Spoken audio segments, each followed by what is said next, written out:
Welcome back to DOOMtubeATX. This is ChiefDoomsday bringing you another episode of Doom on Film. Currently, I'm cooking up a video with the homie Big Black Guy Reviews, so make sure to stay on the lookout for that. But I thought that the best way to return to the Doom on Film fold would be to present everyone with a double feature, as it seems to have been a little bit over a year since my last double feature video. Any good double feature needs a theme, and with the world currently impacted by a global pandemic that has shifted social aspects of society towards the realm of isolation, I figured the cinematic exploration of isolation within the boundaries of a skewed society might be fitting, even if it is a bit on the depressing side. Despite the bleakness of this topic, however, I have confidence that those already familiar with these films will understand where I'm coming from, and those not familiar will find themselves exposed to new viewpoints and outlooks in regard to modern society and social cues. In order to approach this theme, I've selected The Truman Show, the 1998 film directed by Peter Weir starring Jim Carrey, Laura Linney, and Ed Harris, and The Lobster, the 2015 film directed by Yorgos Lanthimos starring Colin Farrell, Rachel Weisz, Leah Seydoux, John C. Reilly, and many more. Prior to breaking down the similarities and differences that make these films work so well as a paired viewing though, I will start by talking a little bit about each film individually, beginning with the film I feel will be the most appropriate first in line for this session, The Truman Show.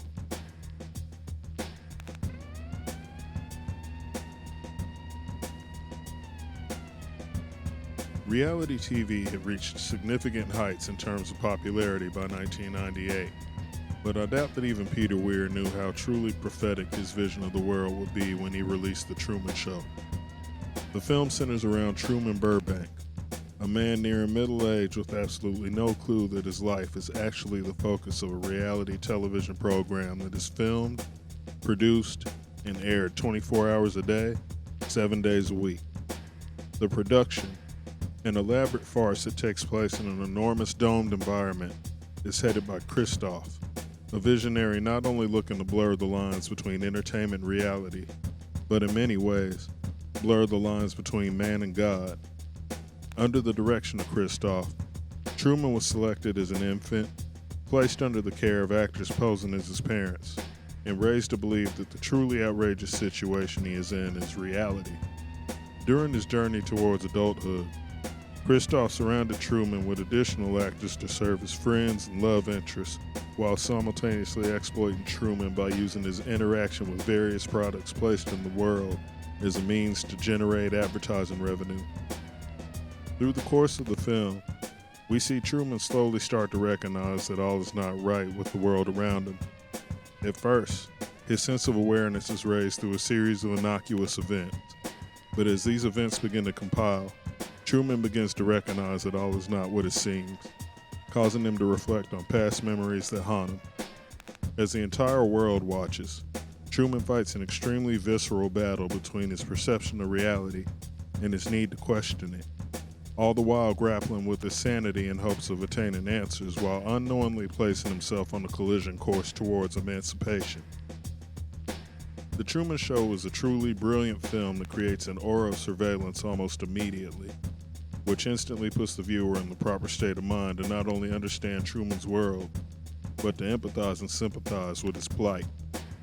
We will go a bit more in depth into the themes and symbolism later on, but the film is largely carried by a masterful Jim Carrey performance, who takes his cartoonish abilities to emote and express and harnesses them into very calculated and precise introspective moments of humor and frustration. Laura Linney and Noah Emmerich play well opposite Carrey in their roles as Meryl, Truman's wife, and Marlon, Truman's best friend, both of whom are actually portrayed in film as actors of different names. Ed Harris gives off a sense of menace as Christoph without resorting to standard antagonist tropes, opting instead to appeal to Truman's sense of reason and comfortable acceptance. Natascha McElhone is also memorable as Lauren, Truman's unrequited college love interest, and one of the key individuals in the film that made attempts to enlighten Truman in regard to his imprisonment. On a personal note, the night I first saw this film in the movie theater, It made such an immediate and powerful impression on me that I decided to stay in the theater for the 30 minutes or so in between screenings in order to immediately watch it a second time. And over the years, my appreciation for the film has only grown.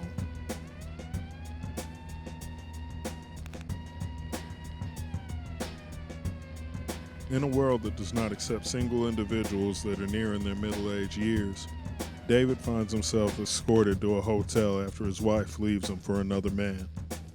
While registering for his stay, David receives instruction that the hotel is a facility where single individuals are given 45 days to find a partner. Those who are unable to do so are forced to be transformed into the animal of their choice. David, with his brother who was previously transformed into a dog in tow, chooses to become a lobster if he is unable to find a partner, specifically because the lobster has a long lifespan in which he remains fertile throughout. During the course of David's stay, he meets several men and women stuck in the same situation, all of whom struggle in their own ways to find connection due to their particular personality quirks and demeanors. Members of David's community, in addition to trying to find a partner, are forced to take part in a number of different activities during the course of their stay. Of these activities, the most outlandish is the practice of hunting out loners in the woods who have escaped from the hotel community via the aid of tranquilizer guns. As David nears the end of his stay, a series of drastic events takes place, causing David to escape from the community and join the community of loners living and hiding in the woods. In a display of personal defiance, the loner community lives up to their namesake by refusing to partner with one another, choosing instead to live alone together. This hardline ethos complicates things for David, as his transition into the loner community is punctuated by budding romance between himself and a young, short-sighted woman. Despite the wishes and commands of the loner leader, who fiercely runs the community with an iron hand, David attempts to fortify his connection with the short-sighted woman, throwing both of their lives into romantic disarray. The Lobster is driven by a cold and clinical presentation of its dystopia. The cinematography lacks kinetic energy for the majority of the film, choosing instead to build frames with static shots to trap as many individuals within its boundaries as possible.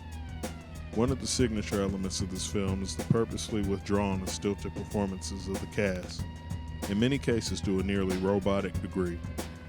This strips the inhabitants of the world of signature touches like distinct personalities, basically boiling down any and everyone to singular signifiers such as limps, lisp, nosebleeds, and so on. Colin Farrell took one of his first steps towards playing against type in this film, stepping outside of his action movie and independent dark comedy comfort zones in order to embrace a less model-esque image while taking part in a carefully crafted artistic expression. Rachel Weisz is largely adorable in her role of narrator and short-sighted woman, immediately endearing herself to viewers with her sweet nature while exuding a timid nature that makes her feel like an almost assured target for tragedy. Seydoux is a revelation as the loner leader, emitting a sharp shortness that makes her fierce without her being imposing, similar to the aura of classic villains like Lex Luthor or Hannibal Lecter, though not to such a grand degree.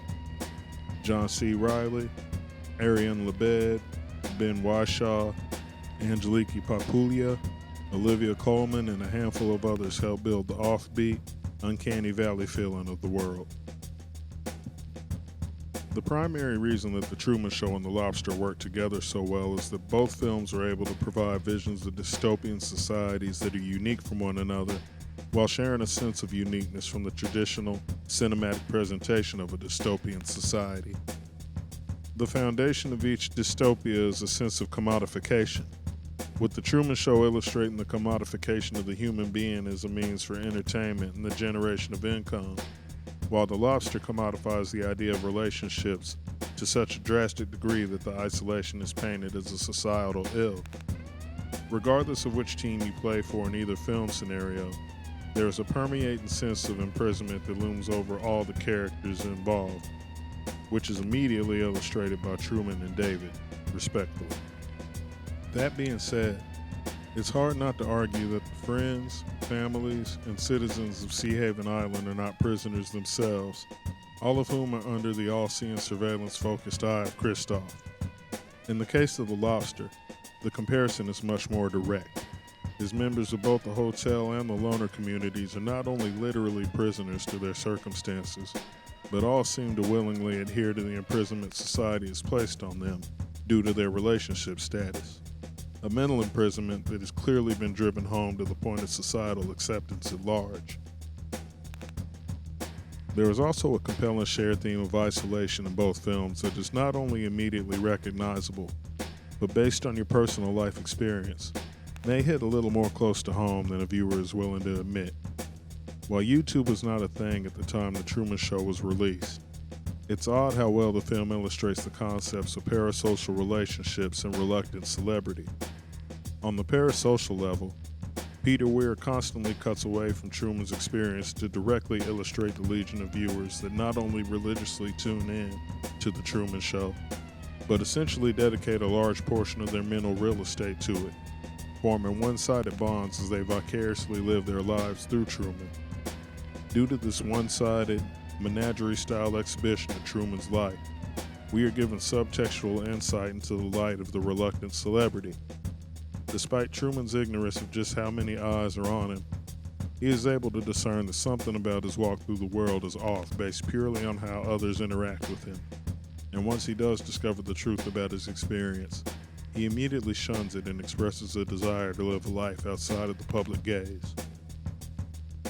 The Lobster forces viewers to wallow in the concept of isolation by taking the stigma that is connected to the public perception of loneliness and exploding it out onto a physical construct. Real-life experience of the lonely individual tends to entail lots of cold shoulders, ill-applied advice from outsiders, and horribly short-sighted observations from those in the quote-unquote more advantageous social positions. In the world of the Lobster, these same ideas exist on an administrative level, creating a darkly ironic final solution-esque scenario targeting those deemed socially inept, no matter the circumstantial details. Ironically, those who escape the rigid society find themselves in an out-of-the-frying-pan and into-the-fire scenario, as the members of the loner community, despite no adherence to society's rules, actually find themselves enforcing a much stricter version of the same skewed discipline, aggressively embracing their lonely status to the point of enforcement, with consequences beset on those who choose to stray from their path. Finally, there is also a shared theme of relationships, particularly the importance we put on them in regard to not only our personal needs, but the way we are perceived by society at large through our relationships.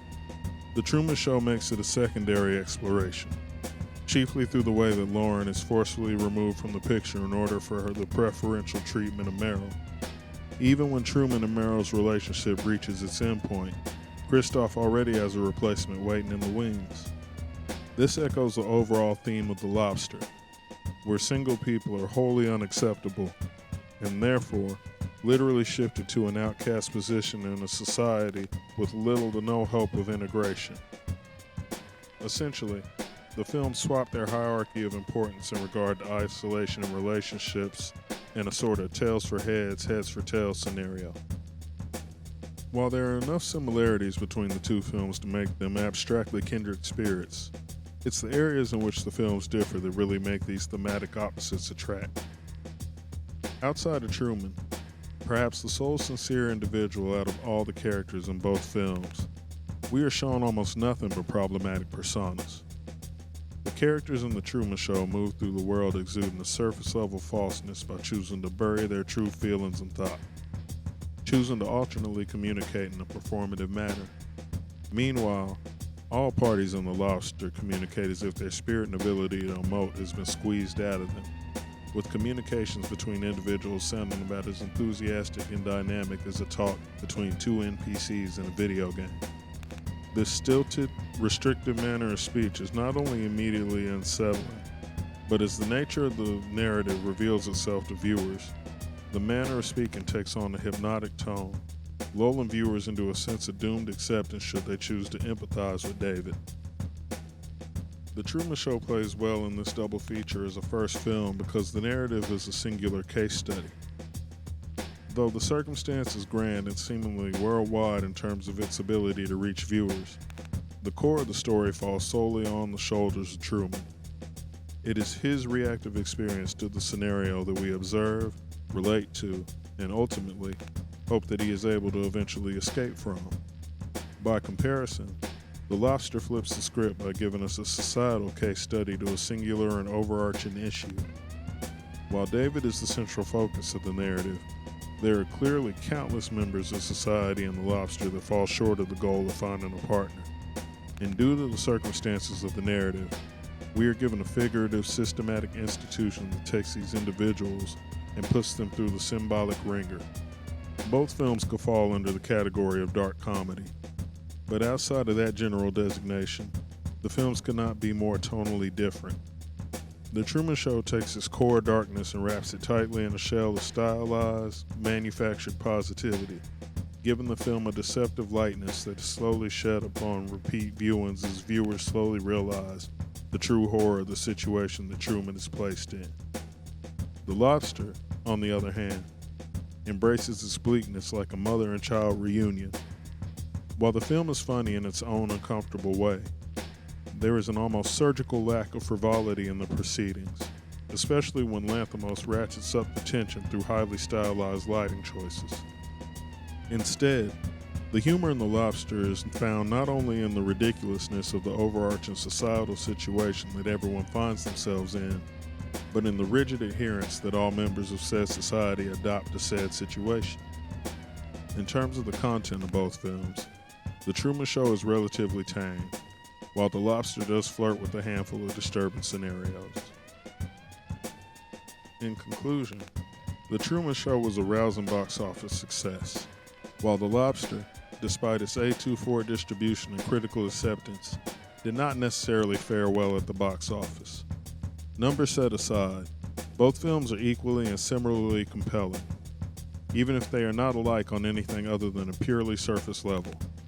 If you've ever felt the pains that come along with isolation and loneliness, felt as if you didn't fit within the bigger picture, or if you dig your dystopian films taking time to explore narrative ideas off the beaten path, I highly recommend this double feature. Thank you again for tuning in to Doom on Film on DOOMtubeATX. If you dig what I'm putting down, feel free to leave a like and a comment. And if you're up to take this journey through the world of film, and hopefully sooner than later, other media, then please don't hesitate to subscribe to the channel and encourage others to do the same. In the description will be information about both films, trailer links, and my social media links. And until next time, keep that love for film burning bright.